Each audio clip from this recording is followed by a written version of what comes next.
Hello and welcome to our second Contour for Mac tutorial. In our first tutorial we covered how to install and register the software. And in this tutorial we'll be providing a general overview of the screenwriting process as it applies to Contour so that we can start structuring your first screenplay. Let's get started.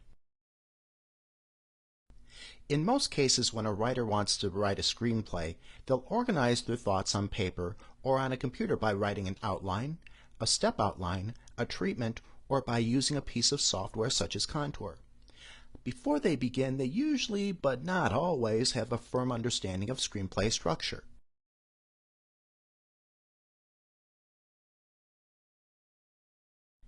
It's pretty universally accepted that a screenplay is comprised of 3 acts.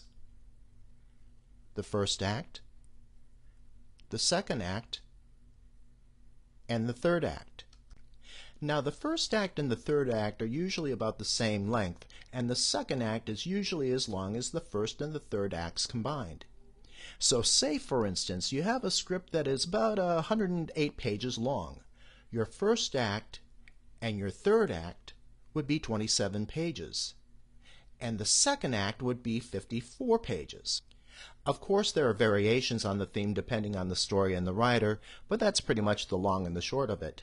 Now, in the Contour method, we divide the second act in half, and there's a reason for it.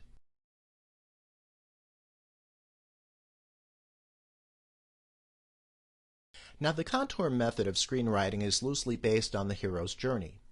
The hero's journey, for those of you who may not be familiar with it, defines 6 archetypes that real-life people live by: the innocent, the orphan, the magician, the wanderer, the martyr, and the warrior. The theory is that people make certain choices about how to live their lives and how to respond to various issues based on that particular archetype.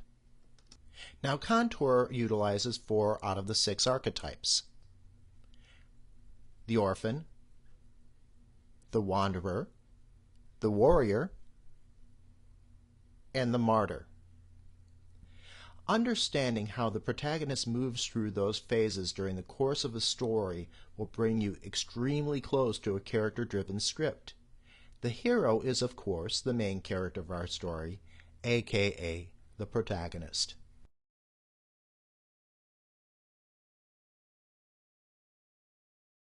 Now, the orphan is the point in our story where our character is either literally or figuratively an orphan.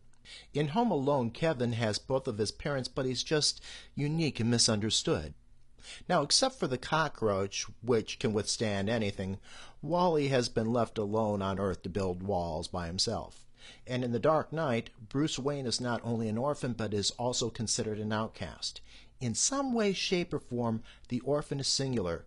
This orphan stage comprises Act 1. Now, all throughout Act 1, something starts softly and subtly and becomes so loud, so obvious, and so compelling that our protagonist has to and must respond. That's the call to adventure.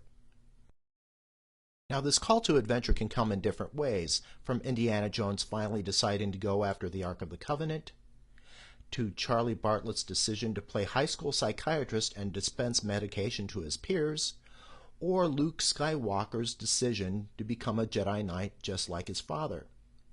But the call to adventure is made, and by the end of Act 1, our protagonist has no choice but to accept it. Now, Act 1 ends with something that's the core to your screenplay, the central question. The central question is a question once answered ends our story. Will Sheriff Brody kill the shark? Will Indiana Jones find the Ark of the Covenant and survive those mean old Nazis? Or will Bruce Willis's character find out why Haley Joel Osment's character in The Sixth Sense sees dead people? Remember that once you answer the question in your script, all that's left is to add a little denouement, slap on the end, and you're done. At least until the rewrite. In the first half of Act 2, the main character is morphed from the orphan into the wanderer. It's here that our protagonist will encounter friends, allies, and pick up information that will assist him in his quest. He will have ups and downs, he'll take one step forward only to encounter some sort of obstacle or roadblock, and all during this time those roadblocks and obstacles will become more and more difficult. For instance, in the movie WALL-E, after WALL-E hitches a ride into space on the spaceship carrying Eve, WALL-E finds Eve, and then what happens? She's whisked away to be decontaminated. And if you've seen the movie, you'll notice that WALL-E finds and loses Eve several times, with each situation WALL-E finding himself becoming more and more severe. Okay, now we're in the second half of Act 2, where our protagonist, the Wanderer, turns into the Warrior. Now, by hook or by crook, there's no doubt about it, he's thrust either willingly or unwillingly into a battle. He has to fight for what he believes in. The recent Oscar-winning film Slumdog Millionaire is an excellent example. In the first half of Act 2, Jamal is growing up in the slums, learning the art of the con to survive, and searching for the love of his life, Latika. But in the second half of the second act, he finds Latika only to lose her again thanks to his brother Salim. But now he realizes the only way he's going to find her, hopefully for the last time, is to go on Who Wants to Be a Millionaire and to go all the way, no matter what it takes. Finally, we're into Act 3. It's do or die time for our protagonist, who now morphs into the martyr, where he goes through a death, either literally or figuratively, and gives it all up to achieve his goal and to answer the central question, which we set up in Act 1. A great example is in the movie The Poseidon Adventure. Our protagonist, Reverend Scott, has led what's left of his ragtag group of survivors up to the upside-down engine room, and then suddenly, almost on cue, one of the smokestacks blows up and there's hot scalding steam now blocking their entrance to the propeller shaft. The only problem is that the valve is out of reach, and if it can be reached, there's really no way back. And guess who has to volunteer for the job?